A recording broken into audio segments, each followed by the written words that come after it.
হবে, হবে না? হবে না? তো যে যেরকম ব্যক্তি তার কথার ওই রকম ভার মান মর্যাদা থাকে, থাকে না? থাকে না? আমার কথাটা বুঝলেন? যে যেমন ব্যক্তি তার কথার ওজনও সেই রকম হবে।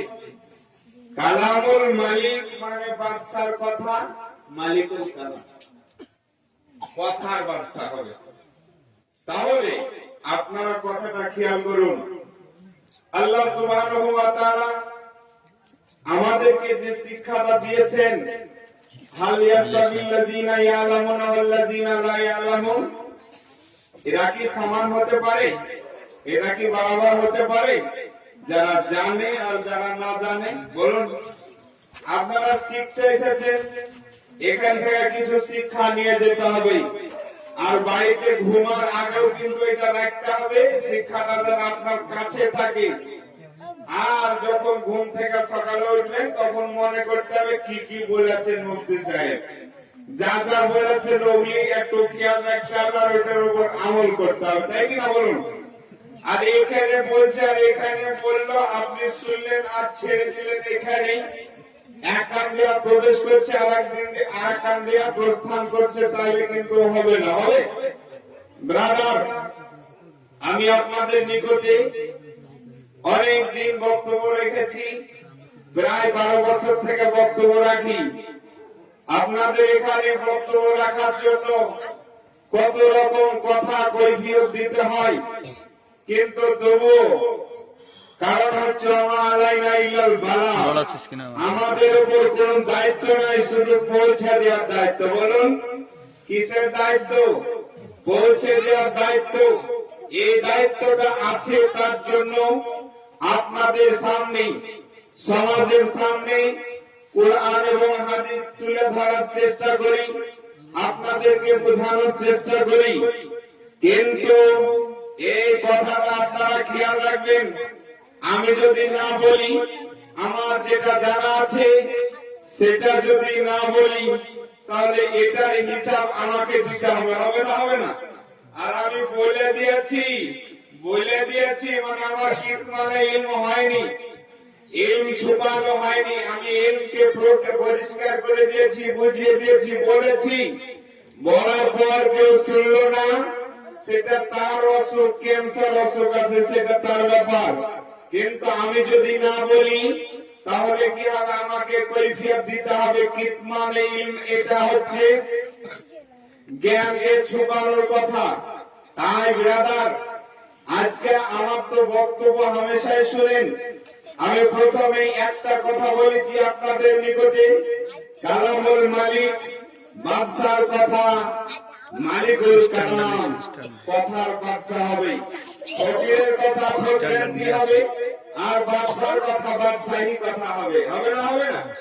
আমরা বললে মৌলভী সাহেব বলেছে, হুজুর বললে হুজুর বলেছেন, আর আমার রাসূল, আপনার রাসূল, সারা বিশ্বের রাসূল, বিশেষ করে আল্লাহ তাআলার রাসূল সাল্লাল্লাহু আলাইহি সাল্লাম বললে ওটা ইরশাদ হয়। বলুন, ওনার জিহ্বা দিয়ে বের হয়েছে, যার জন্য ইরশাদ করেছেন। নবী পাক সাল্লাল্লাহু আলাইহি সাল্লাম ইরশাদ করেছেন, তিনি ফরমায়াছেন, তাই কি না? কথাটা বলেন, কেন ইরশাদ করেছেন, কেন বলে? এটা ওই কথাটার মান বেশি সব চাইতে। ফাইন্না খায়রাল কিতাবে কালামের মান রাখে। তারপরে হযরত আবু বকর সিদ্দিক রাদিয়াল্লাহু তাআলা আনহুর কথার গুরুত্ব বেশি, তারপরে হযরত উমর রাদিয়াল্লাহু তাআলা আনহুর কথার গুরুত্ব বেশি হবে, তারপরে হযরত উসমান রাদিয়াল্লাহু তাআলা আনহুর কথার গুরুত্ব বেশি হবে, তারপরে হযরত আলী রাদিয়াল্লাহু তাআলা আনহুর কথার গুরুত্ব বেশি হবে। এইভাবে আস্তে আস্তে যে যেমন ব্যক্তি ওই রকম মান মর্যাদাতে যে সবচেয়ে উপরে, তার কথার মান বেশি হবে। হবে না? হবে না? ব্রাদার, আমাদের এখানে আজকে বিশেষ অতিথি হিসাবে এসেছেন, আপনারা সবাই জানেন, হযরত মুফতি আলী হুসাইন মাদ্দাজিল্লাহুল আলী, উনি এসেছেন। ওনার মূল্যবান বক্তব্য শুনবেন আর সারা জীবন মনে রাখবেন। কেন? কিসের কারণে? এগুলি যদি আপনার আমলের কথা এই যে আমাদের বক্তব্যের মাঝে কে বলছিল যে আমি শুনলাম যে আমরা নামাজ পড়তে বলি না, রোজা করতে বলি না। ব্রাদার, আজকে ফিশিং চলছে। ফিশিং মানে বুঝেন? ফিশিং মানে হচ্ছে মাছ ধরা। আমি হচ্ছে হোমিওপ্যাথিক প্র্যাকটিস করি। আমার কাছে আপনার কি বলবো, হোমিওপ্যাথি সফটওয়্যার রয়েছে 1.5 লক্ষ টাকা দাম, যার নাম হচ্ছে রেডারোপাস। এর মাইন্ড চ্যাপ্টারে আপনার 20,050টা রুব্রিক রয়েছে। তার মধ্যে একটা রুব্রিক হচ্ছে ফিশিং, আর একটা রুব্রিক হচ্ছে কানিং। কানিং মানে চালাক, চতুর, বুঝলেন? আর ফিশিং মানে মানুষকে ঠকানোর কাজ করে। কথা বুঝলেন? মানুষকে ঠকানোর কাজ করে। ব্রাদার, অবশ্যই আমরা নামাজের কথা অবশ্যই বলবো। নামাজের কথা বলি, রোজার কথা বলি, হজের কথা বলি, যাকাতের কথা বলি, সমস্ত আহকাম আরকানের কথা বলি। এর সাথে সাথে এ নামাজ পড়লে নষ্ট হয়ে যায়, রোজা করলে নষ্ট হয়ে যায়, যাকাত দেওয়ার পর নষ্ট হয়ে যায়, হজ করার পর নষ্ট হয়ে যায়।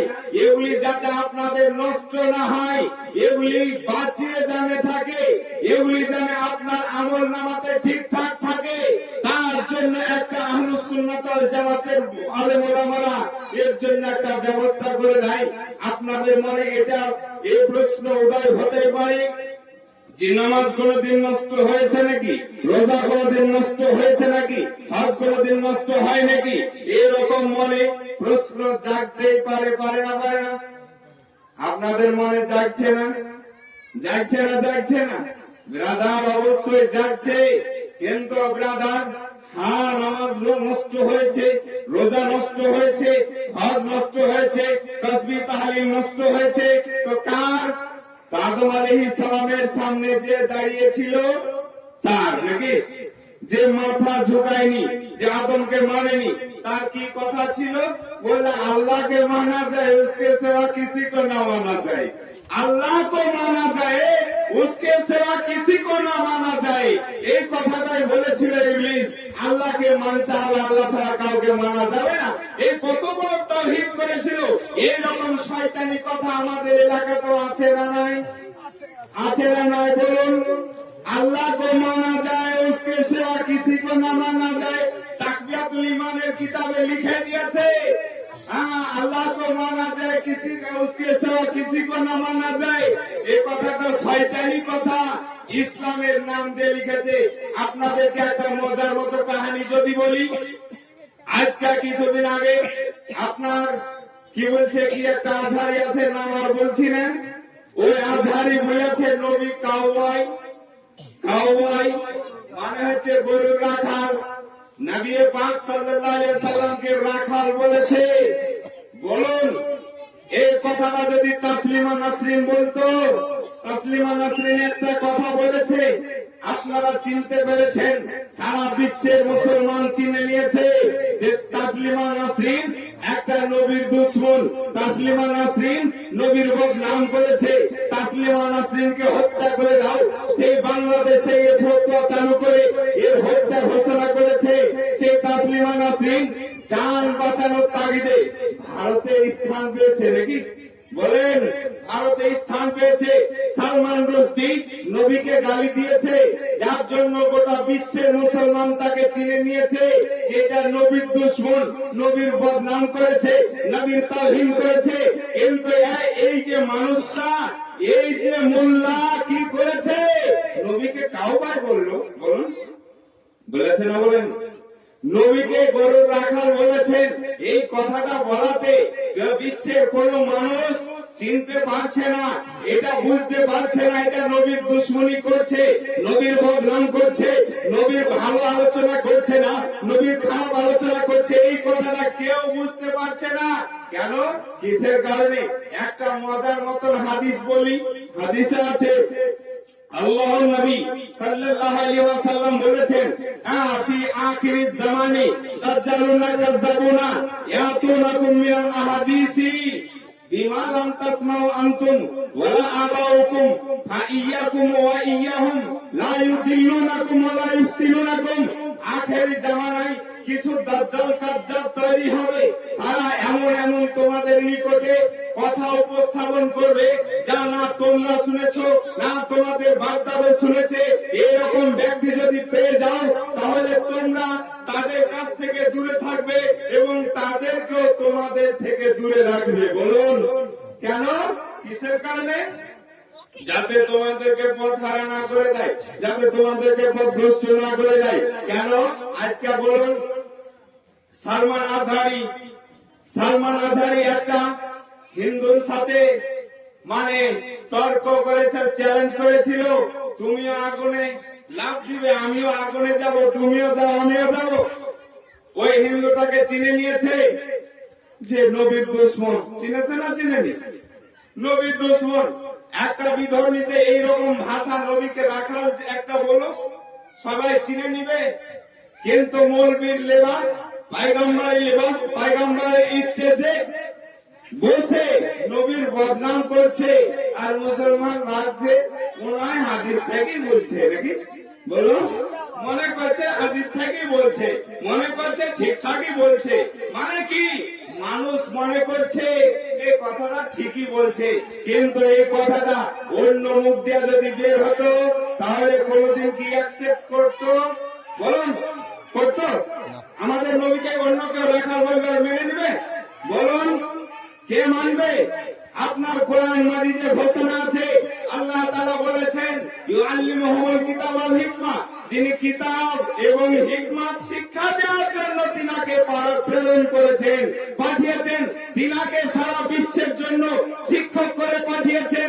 আরব বলেন, আমেরিকা বলেন, ভারত বলেন, ইরাক বলেন, ইরাক বলেন, পৃথিবীর সমস্ত মানুষের জন্য আল্লাহর নবী সাল্লাল্লাহু আলাইহি সাল্লামকে শিক্ষক করে পাঠিয়েছেন। বলুন, উনি হচ্ছেন বিশ্বের শিক্ষক, সারা সৃষ্টি জগতের শিক্ষক। সারা সৃষ্টি জগতের শিক্ষককে আজকে রাখাল বলছে। আজকে আপনাদের এলাকায় মাস্টারেরা মাঠে ঘাটে কাজ করে না? করে না? করে না? দেখতে পান না? আচ্ছা, ওদেরকে কাজ বলে রাখাল বলে কোনদিন? বলুন, বলে কি?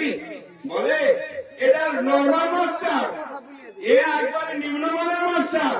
এদেরকে যদি রাখাল বলতে আপনার দ্বিধা হয় তাহলে বলুন, যিনি হচ্ছেন সারা বিশ্বের জন্য আল্লাহ তাআলা তিনাকে শিক্ষক রূপে পাঠিয়েছেন, তিনাকে যদি রাখাল বলে তিনার মান সম্মান প্রকাশ করলো না অবমাননা করলো? বলুন, কারণ আল্লাহ আল্লাহুম্মা সাল্লি আলা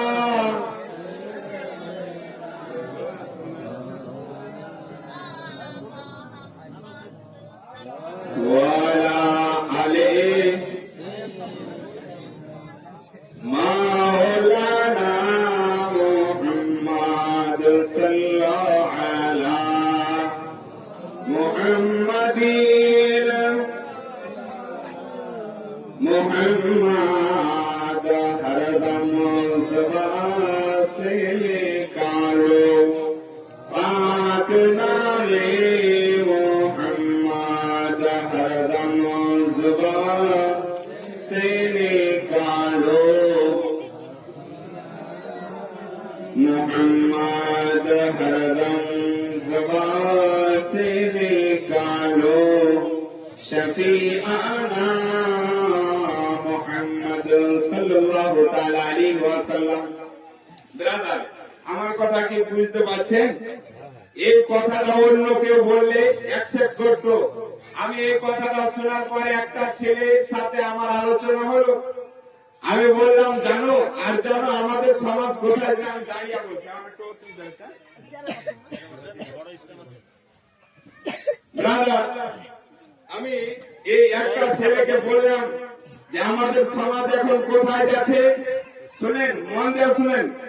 সেই ছেলেটা বলছে, একটা সাধারণ ছেলে আমার সাথে কথা বলছে। আমি বলছি আমাদের সমাজ কোথায় যাচ্ছে একটু ভাবো। আমি বললাম, ওই যে মিজানুর রহমান আজহারির বেশিরভাগ ফলোয়ার্স কাফের হয়ে যাচ্ছে। বলুন, কি বললাম? মিজানুর রহমান তো দূরের কথা, মিজানুর রহমান তো কুফরি করছে, ওদের ফলোয়ার যারা আছে এরাও কিন্তু আসলে আস্তে আস্তে কাফেরের দিকে চলে যাচ্ছে। বলুন, কি বললাম? বুঝেছেন কত বড় কথা? এই যে কথাটা আমি বললাম, যখন এই কথাটা